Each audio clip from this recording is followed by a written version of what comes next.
சற்று முன் கிடைத்திருக்கக்கூடிய தகவல் ஒன்று மக்களே. ஆழ்வார் ராஜாவுக்கு முக்கிய பொறுப்பு கொடுத்த ஸ்டாலின். இதை பற்றி பார்க்க போகிறோம். பார்ப்பதற்கு முன்பு நம்முடைய சேனலுக்கு நீங்கள் புதிய பார்வையாளராக இருந்தால் ஒரே ஒரு சப்ஸ்கிரைப் பண்ணிட்டு பாருங்க. திமுக இலக்கிய அணி தலைவராக நியமிக்கப்பட்ட ஆழ்வார் ராஜா முதலமைச்சர் மு.க.ஸ்டாலின் சந்தித்து வாழ்த்து பெற்றார்.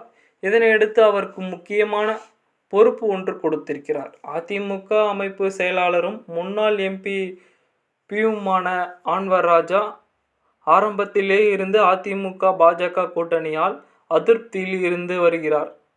ராமநாதபுரத்தை சேர்ந்த ஆழ்வார் ராஜா அதிமுக ஆட்சியில் தொழிலாளர் நலத்துறை அமைச்சராக இருந்தார்.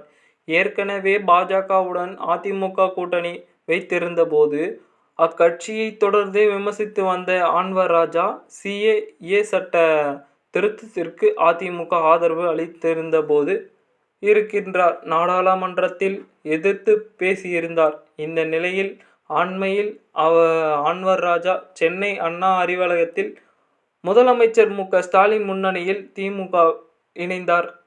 இந்த நிலையில் அவருக்கு திமுக முக்கிய பொறுப்பு வழங்கப்பட்டிருக்கிறது. திமுக இலக்க அணிந்த தலைவராக ஆழ்வார் ராஜா நியமனம் செய்யப்பட்டுள்ளார். புலவர் இந்திரகுமாரி வகித்து வந்த திமுக இலக்கிய அணி தலைவர் பொறுப்பில் முன்னாள் முதலமைச்சர் ஆழ்வார் ராஜா நியமிக்கப்பட்டுள்ளதாக நேற்று திமுக தலைமையில் கழகம் வெளியிடப்பட்டுள்ளது. இந்த நிலையில் திமுக இலக்க அணி தலைவராக நியமிக்கப்பட்ட ஆழ்வார் ராஜா சென்னை ஆழ்வார்பேட்டையில் உள்ள இல்லத்தில் முதலமைச்சர் மு.க.ஸ்டாலினை சந்தித்து வாழ்த்து பெற்றார் என்று எதிர்பார்க்கப்படுகிறது. அடுத்த கட்ட சூழலாக நிறைய விதமான விஷயங்கள் நடந்து கொண்டு தான் இருக்கிறது என்று எதிர்பார்க்கப்படுகிறது.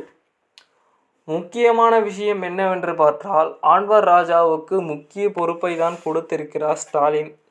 அவர் இல்லத்திற்கே சென்று எல்லா விஷயமும் நிறைய ரகசிய உண்மைகளும் வெளிவந்து இருக்கிறது என்று எதிர்பார்க்கப்படுகிறது. பொறுத்திருந்து பார்ப்போம். அடுத்தடுத்து வரக்கூடிய காணொலியில் இன்னும் சுவாரஸ்யமாக கண்டுகளிக்க நம்முடைய சேனலை மறக்காமல் சப்ஸ்கிரைப் பண்ணிட்டு பாருங்க.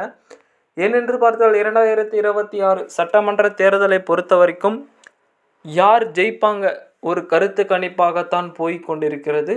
பொறுத்திருந்து பார்ப்போம். அடுத்த காணொலியில் சந்திப்போம். நம்ம சேனலை சப்ஸ்கிரைப் மட்டும் பண்ணிட்டு பாருங்க. நன்றி, வணக்கம் மக்களே.